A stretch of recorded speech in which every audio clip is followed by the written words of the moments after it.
안녕하세요. 반갑습니다. 박쌤입니다. 오늘도 한국사회 이해 기본편 제4편 정치에 관련된 문제를 계속해서 풀어보도록 하겠습니다. 이번 단어는 23과 사법부입니다. 사법부. 다시 한번 정리하겠습니다. 권력에는 한쪽의 권력으로 집중되면 안 된다. 그래서 세 개의 권력으로 나눈다. 삼권 분립이라고 했고요. 첫 번째로 입법부를 배웠고요. 그 다음에 행정부를 배웠고요. 이번 시간에 사법부를 배울 차례입니다. 입법부는 국회를 뜻한다. 국회에서는 무엇을 한다? 법을 제정한다. 단어 기억하세요. 행정부는 정부라고도 표현합니다. 행자 빼고요. 법을 일을 하는 곳이죠. 법을 집행하다, 일을 하다, 법에 따라 일을 하다. 그럼 사법부는 대법원이 최고 기관이고요. 여기는 법을 해석하고 법을 적용하다. 그래서 여기서는 죄를 잘못하고 잘한 걸 판단한다. 그래서 이번 시간은 사법부에 대해서 배울 거고요. 사법부에서 최고 기관은 대법원이고요. 그 밑에 고등법원, 그 밑에 지방법원이 있다. 우리가 어떠한 소송을 맡을 때 처음부터 대법원에 가지 않습니다. 지방법원에서 재판을 받았는데 억울하다. 그럼 고등법원으로 가고 그래도 억울하다. 세 번째 대법원으로 갑니다. 지방법원은 각 지방마다 다 있고요. 고등법원은 좀 큰 대도시에 있겠죠. 그 다음에 대법원은 서울에 있습니다. 이렇게 법원에서 재판을 받을 때 세 번을 받을 수 있다. 이거를 뭐라고 하냐면 삼심제라고 한다. 이거 아주 중요합니다. 이번 단어는 사법부에 대해서 배워보도록 하겠습니다. 사법부에 관련된 문제입니다. 1번 다음과 같은 기관이 소속된 권력기관은 대법원, 고등법원, 지방법원, 가정법원이 있다. 아까 대법원이 가장 큰 거라 했죠. 그 다음에 여기 지방법원에서 고등법원에서 대법원으로 올라간다. 그럼 가정법원은 무엇인가? 가정은 말 그대로 가정, 가족과 관련된 문제가 생겼을 때 재판을 받는다. 가족과 관련돼 있다. 가정법원이다. 이렇게 말하면 돼요. 법원. 우린 뭐죠?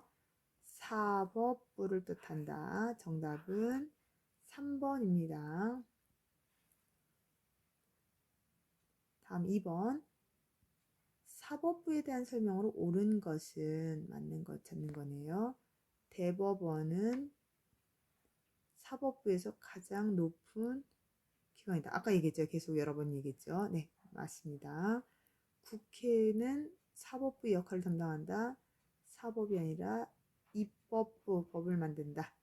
법원에서는 대통령이 재판을 담당하고 판결한다. 대통령이 아니고 재판하고 판결한다. 판사이다. 판결하다는 것은 판단하고 결정하다. 누가 결정합니까? 판사가 결정합니다. 이건 판사를 뜻한다. 지방법원의 판결은 최종적인 판결로 인정된다. 최종적인 판결은 지방법원이 아니라 맨 마지막에 가는 곳 대법원이다. 그럼 정답은 1번이네요.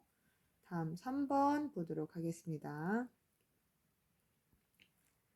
삼심제에 대한 설명은 옳지 않은 것은 금방 설명했다. 세 번 재판을 받을 수 있는 제도를 삼심제라고 한다. 방금 전에 설명했습니다. 그럼 공정한 재판을 위한 제도이다. 맞지요? 한 번도 아니고 세 번을 재판할 수 있게 해준다. 국민의 권리 보호에 기여할 수 있는 제도이다. 네, 맞겠죠? 같은 사건을 3번까지 재판을 받을 수 있다. 네, 맞네요. 재판은 대법원, 고등법원, 지방법원 순서로 진행된다? 아니요, 반대입니다. 지방법원, 고등법원, 대법원. 그래서 대법원이 최종 결정을 하면 바꿀 수 없다. 보고 있습니다. 그러면 정답은 4번이네요.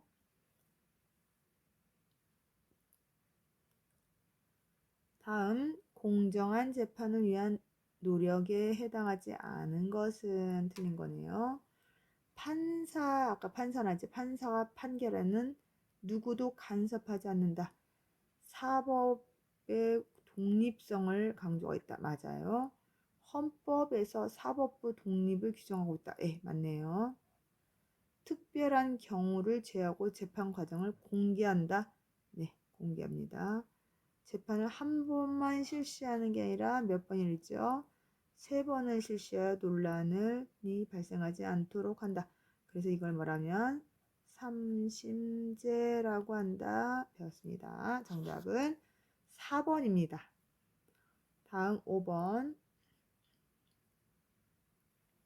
다음은 법원의 역할에 대한 글이다. 빈칸에 들어갈 말은 법원은 재판을 통해 갈등을 해결한다. 판결을 내리는 사람을 땡땡이라고 부르며 법과 양심에 따라 공정한 판결을 내리기 위해 노력한다.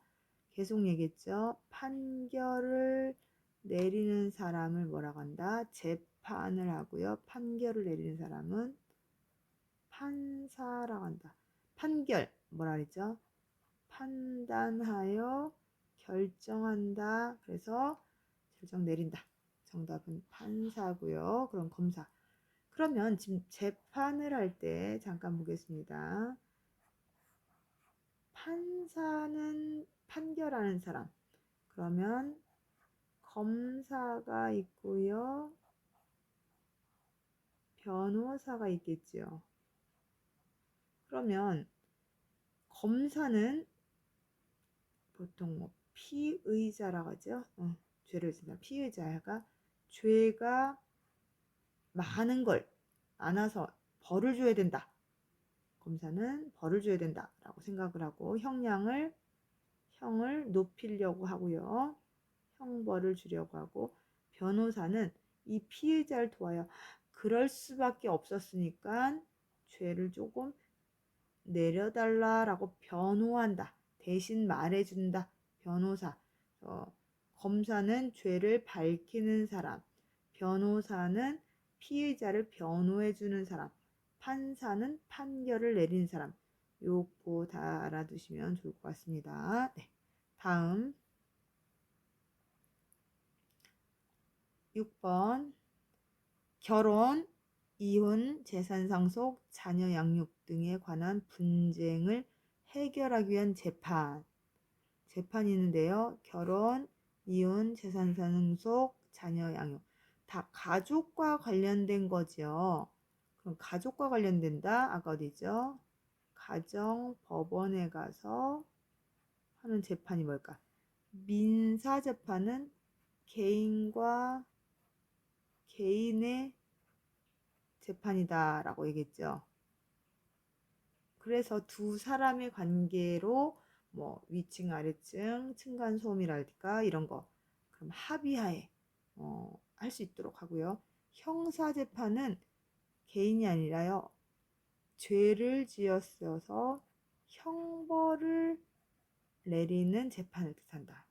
형벌, 형사재판. 선거에 관련된 건 선거재판이겠죠. 가정, 다른 말로 가사라고 합니다. 가사재판이라고도 합니다. 네. 오늘은 사법부에 하는 일을 했는데요. 어렵습니다. 정치 단어는 어려워서 제가 여러 번 얘기를 합니다.